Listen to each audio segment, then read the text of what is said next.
हजारों हजारों की संख्या में आज यहां मौजूद सभी भाइयों, बहनों, माताओं, बुजुर्गों, बच्चों, आप सब लोगों को मेरा नमस्कार, सबको मेरा प्रणाम। मैं आपका शुक्रिया अदा नहीं कर सकता दिल से, इतना मैं भाव विभोर हूं।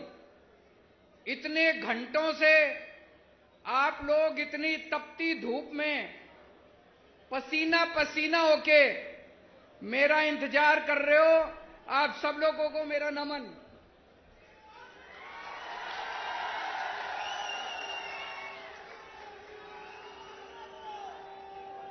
और इतनी भारी संख्या में लोग आए हैं, जितने हजारों हजार लोग यहां मौजूद हैं, इससे दुगने तिगुने बाहर सड़कों पे अभी आ रहे हैं। मैं अभी आ रहा था, कई लोग आ रहे हैं रास्ते में, कई लोग बाहर मौजूद हैं।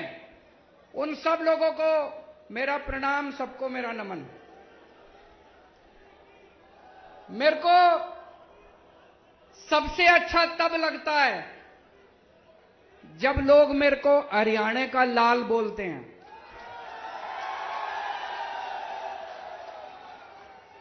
हरियाणा मेरी जन्मभूमि है और जन्मभूमि मां के समान होती है। मां का कर्जा आदमी 7 जन्म में भी नहीं चुका सकता। जन्मभूमि का कर्जा आदमी 7 जन्म में भी नहीं चुका सकता। आज मुझे बेहद खुशी है, अपनी जन्मभूमि में, कुरुक्षेत्र की धर्म भूमि में आज यहां पे आपके बीच में आके, सबसे पहले अभी बता रहे थे कि कल तूफान आया था। यह शुभ संकेत है। कह रहे हैं बता रहे हैं तूफान पंजाब से आया था।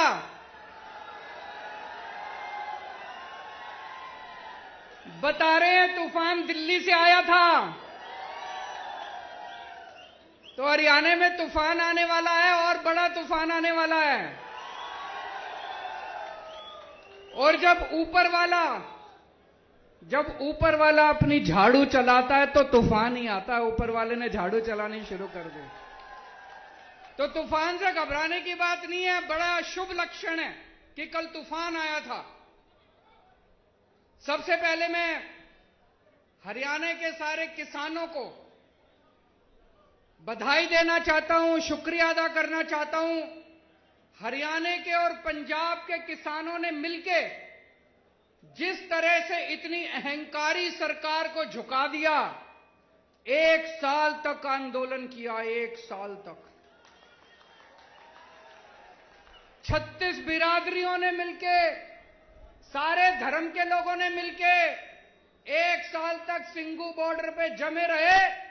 इनको लगता था इतनी बारिश आएगी, धूप थी, बारिश थी, ठंड थी, गर्मी थी, लेकिन किसान हटे नहीं।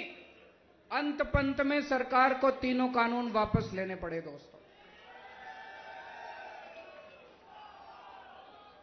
कहते हैं ना, अहंकार तो रावण का भी नहीं बन चलता। इनको घमंड हो गया था कि इनके सामने किसी की नहीं चलेगी। तो दोस्तों, त्रेता युग में रामचंद्र जी ने रावण का घमंड तोड़ा था। द्वापर युग में कृष्ण जी ने कंस का घमंड तोड़ा था और कल युग में किसानों ने भाजपाइयों का घमंड तोड़ा था।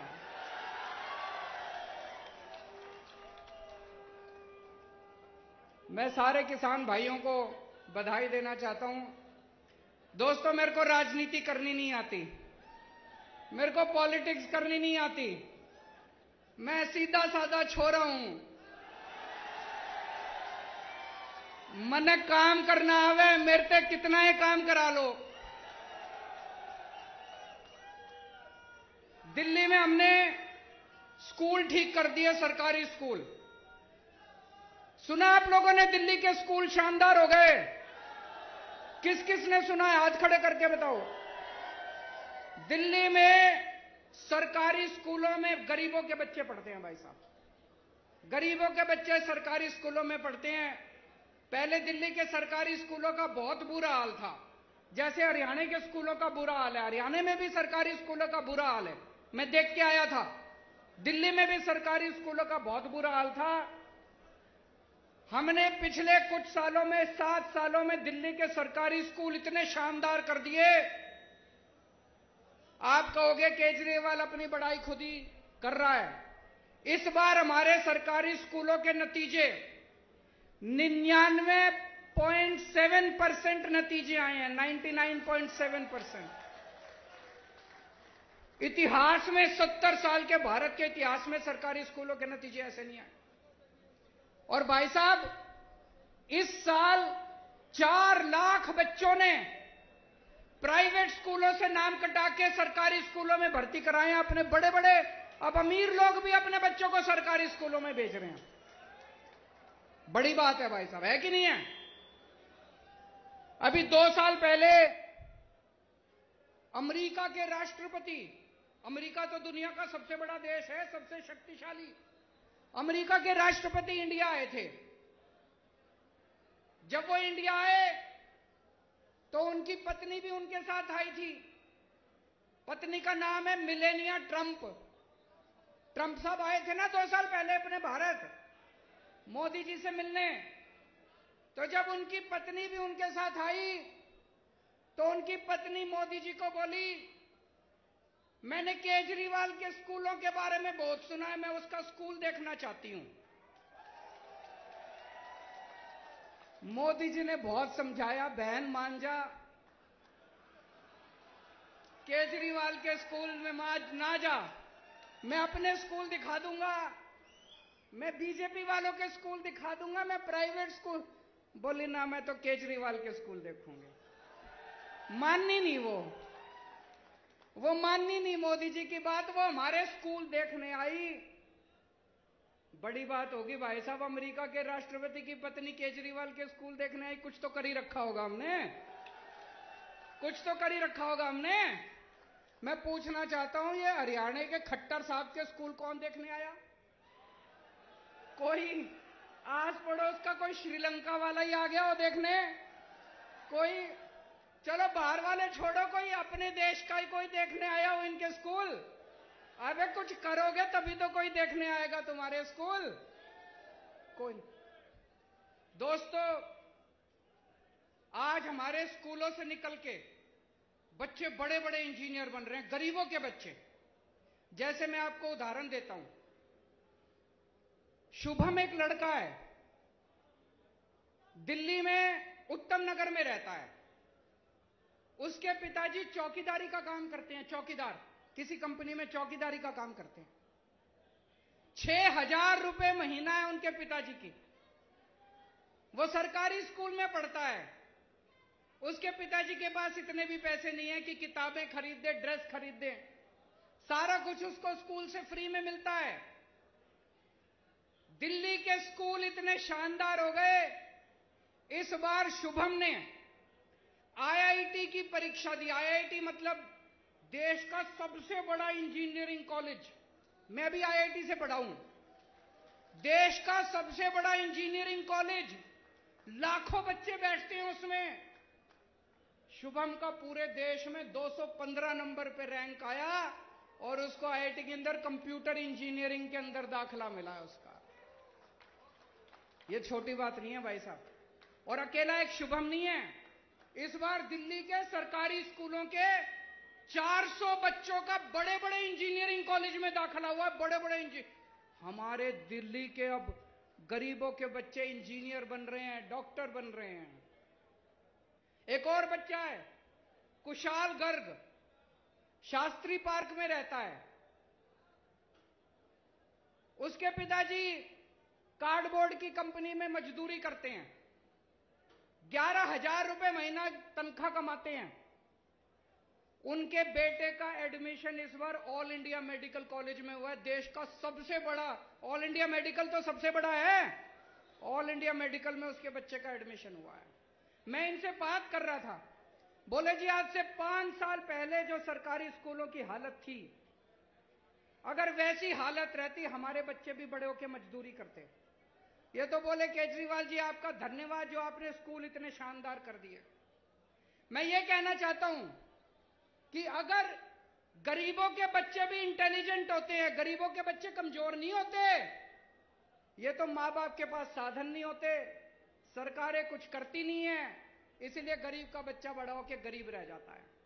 आज दिल्ली के अंदर आप सोच के देखो कितने ऐसे शुभम होंगे, कितने ऐसे कुशाल गर्ग होंगे। लाखों बच्चे दिल्ली के स्कूलों में 18 लाख बच्चे पढ़ते हैं। इन 18 लाख बच्चों का भविष्य पहले अंधकार में था। ऐसे ही लाखों बच्चों का भविष्य हरियाणा के अंदर अंधकार में है। हरियाणा के अंदर भी स्कूलों का बुरा हाल है। एक मौका दे दो, हरियाणा के सारे सरकारी स्कूल बदल के दिखा दूंगा मैं। एक मौका दे दो।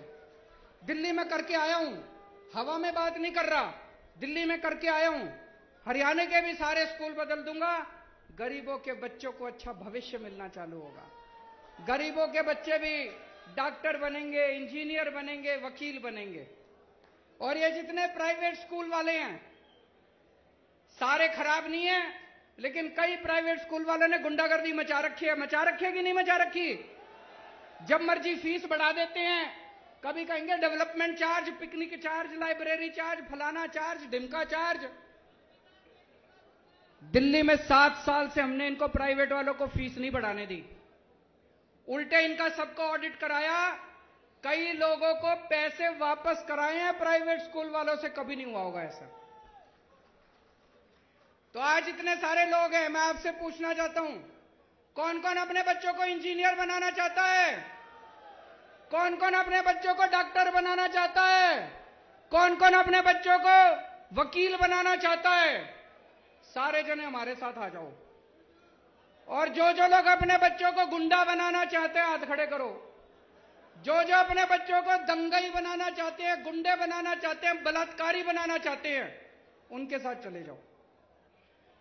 उनकी पार्टी, सारे इनकी पार्टी में लुच्चे, लफंगे, दंगई, बलात्कारी सारे भरे पड़े हैं इनकी पार्टी के अंदर। सुबह से शाम तक गुंडागर्दी करते घूमते हैं। या तो ये खुद गुंडागर्दी करते हैं, नहीं तो देश में पता चल जाए कहीं गुंडागर्दी हो गई, उनका जाके सम्मान करते हैं, गुंडों का सम्मान करते हैं, दंगा करने वालों का सम्मान करते हैं। अभी थोड़े दिन पहले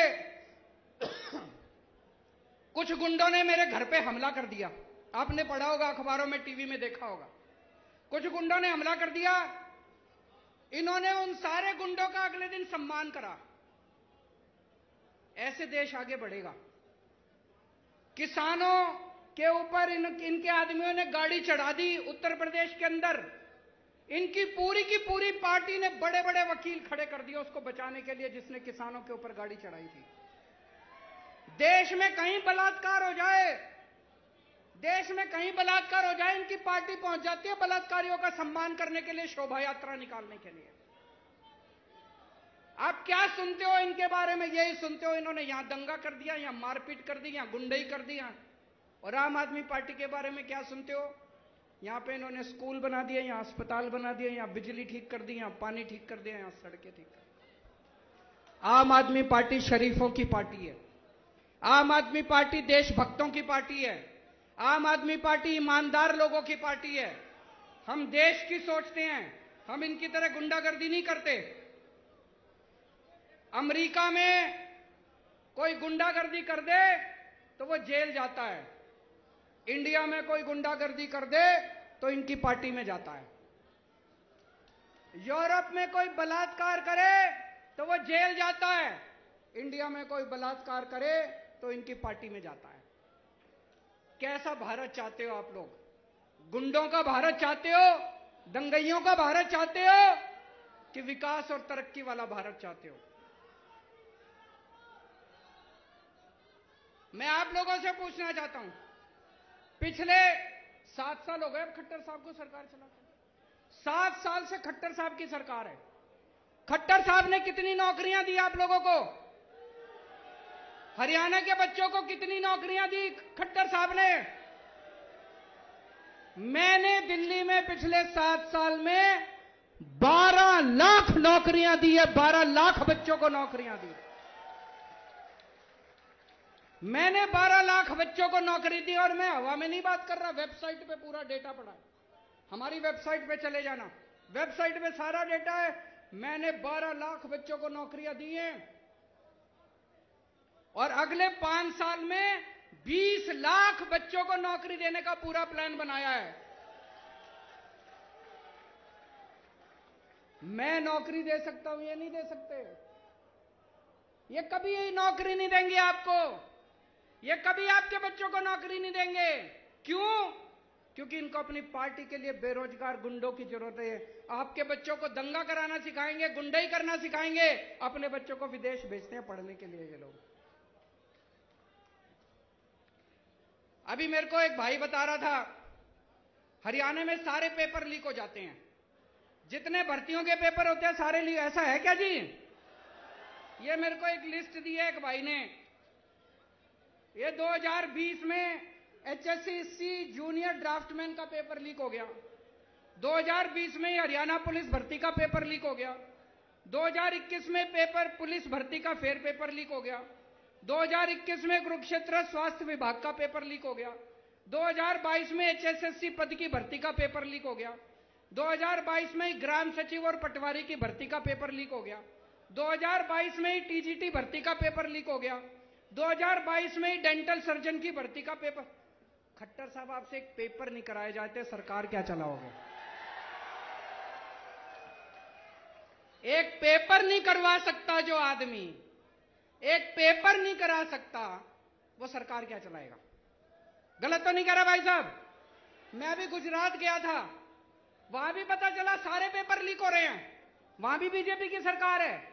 मैं हिमाचल प्रदेश गया था, वहां भी सारे पेपर लीक हो रहे हैं। एक Guinness book of world record है, सुना है आपने? दुनिया के सारे बड़े बड़े रिकॉर्ड उसमें होते हैं।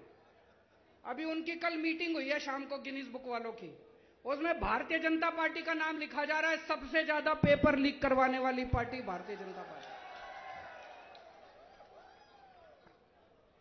इनकी सरकारों से पेपर नहीं होते, इनसे स्कूल नहीं बनते, इनसे बिजली ठीक नहीं होती, इनसे अस्पताल नहीं बनते। क्यों बोझ उठा के घूम रहे हो? इनको उखाड़ के फेंको, अब ईमानदार पार्टी आ गई। कई बच्चे आर्मी में भर्ती होना चाहते हैं, देश की सेवा करना चाहते हैं। 2020 के बाद से आज तक आर्मी की भर्ती नहीं खुली, आर्मी की भर्ती के पेपर नहीं करवाए इन्होंने। आज इस मंच के जरिए मैं केंद्र सरकार से और प्रधानमंत्री जी से अपील करना चाहता हूं, 1 लाख से ज्यादा आर्मी के अंदर खाली स्थान हो चुके, इनकी जल्दी से भर्तियां खोली जाए। बच्चे ओवरेज हो रहे हैं। मैंने सुना अभी भिवानी के अंदर एक यंग लड़का पवन, जो आर्मी में जाना चाहता था, भर्ती होना चाहता था फौज में, उसने खुदकुशी कर ली। हमारे नौजवान खुदकुशी कर रहे हैं, तो ये आर्मी की भर्तियां क्यों नहीं खोल रहे? मैं प्रधानमंत्री जी को कल चिट्ठी भी लिखूंगा, उनसे निवेदन करूंगा कि आर्मी की भर्तियां तुरंत खोली जाएं, ताकि हमारे बच्चे फौज के अंदर भर्ती हो सकें।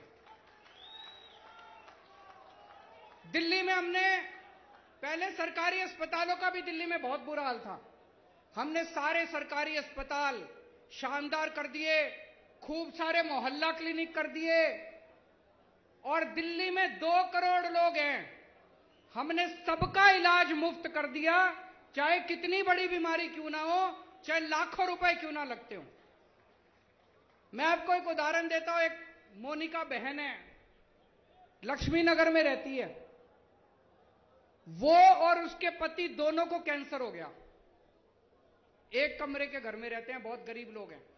उसका पति दूध बेच के सवेरे सवेरे घर घर में जाके दूध बेच के कमाया करता था, उसकी वो भी कमाई बंद हो गई।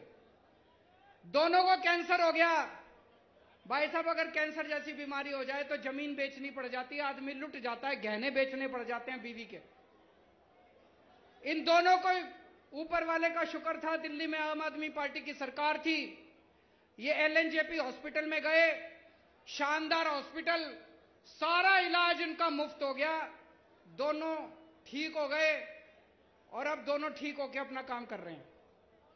दोस्तों, ऐसे करोड़ों करोड़ों लोग जिनके बच्चे सरकारी स्कूलों में पढ़ रहे हैं, जिनका इलाज सरकारी अस्पतालों में हो रहा है, इन लोगों की हमें दुआएं और उनके आशीर्वाद मिलते हैं, जिसकी वजह से आज आम आदमी पार्टी इतनी तरक्की कर रही है।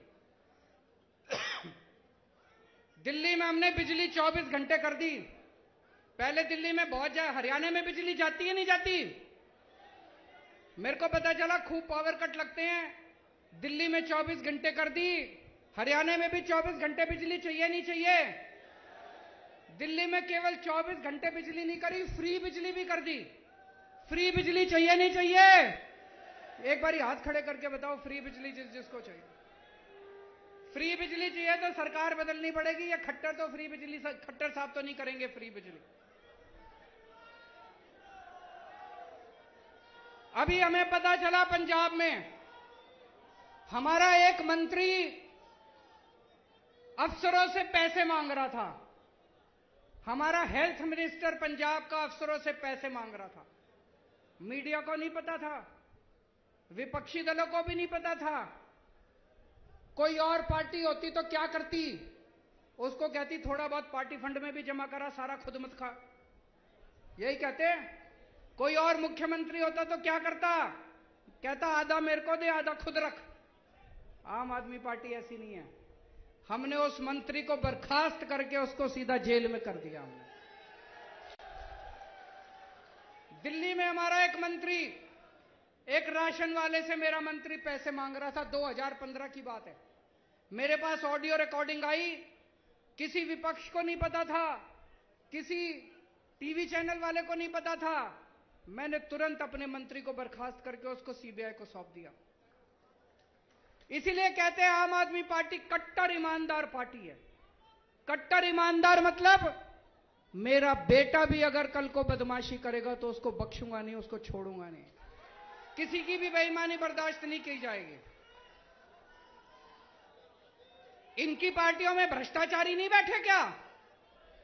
इन लोगों की पार्टी में भ्रष्टाचारी नहीं बैठे? कितने भ्रष्टाचारी हैं? आज तक इन्होंने एक को भी निकाला हो भ्रष्टाचार में तो बता दो। आज तक इन्होंने एक को भी जेल भेजा हो? क्यों नहीं भेजते? पैसा ऊपर तक जाता है भाई साहब। पार्टी के अंदर भी पैसा ऊपर तक जाता है। जाता है कि नहीं जाता है? दिल्ली तक जाता है इनका पैसा। हिम्मत नहीं है इनको निकालने की। केवल आम आदमी पार्टी है जो आज देश में एक ईमानदार सरकार दे सकती है। हमने दिल्ली में भ्रष्टाचार खत्म करा, पंजाब में भ्रष्टाचार खत्म करा, अब हरियाणा में भी भ्रष्टाचार खत्म करेंगे। यहां पे भी मेरे को बताया गया प्रॉपर्टी आईडी करके है, उसमें खूब पैसे चलते हैं। चलते हैं कि नहीं चलते?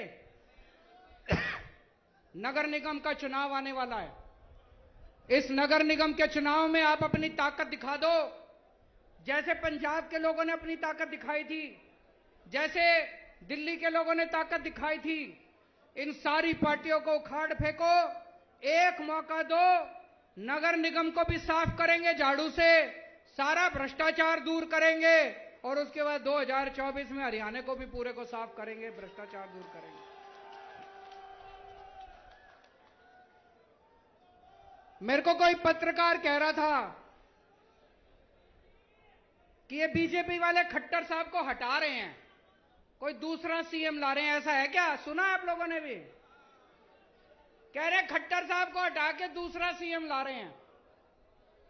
क्यों? खट्टर साहब भ्रष्टाचारी हैं क्या? खट्टर साहब काम नहीं करते क्या? मैं बीजेपी को चैलेंज करना चाहता हूं, हिम्मत है तो 2024 का चुनाव खट्टर साहब के साथ लड़के दिखाओ तुम।